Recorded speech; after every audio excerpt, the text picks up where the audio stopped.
So you may or may not have heard, but earlier this week a phone call allegedly between the Turkish Prime Minister Tayyip Erdogan and his son was released. During the calls, the two men speaking are heard discussing a huge sum of money, around 30 million euros or 40 million pounds. Here's some of the audio. Şimdi Hasan abiyle falan bir araya geldik, abim Berat. Tamam işte onları şey yapın da. The phone call appears to reveal the PM telling his son Bilal to move millions and millions of euros from a house and distribute them amongst businessmen.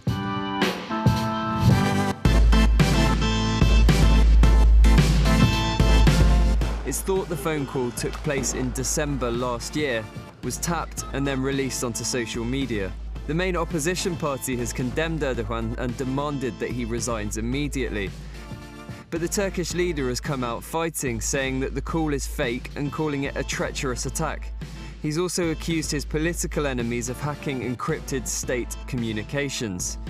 But interestingly, neither Erdogan or his party have actually denied the voices are his and his son's. Instead, they've issued statements saying that they're a montage designed to implicate them in a crime. And if that's the case, then it's a really good montage.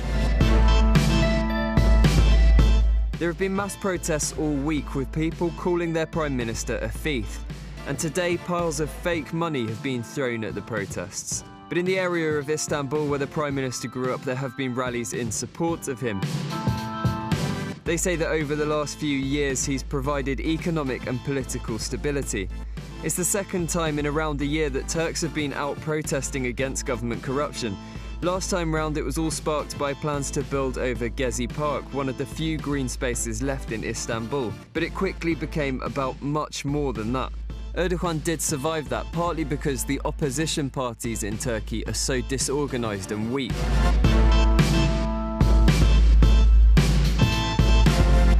On a side note, it would also be interesting to see how long these protests continue for and how much outside pressure is put on him by the West for a proper independent investigation.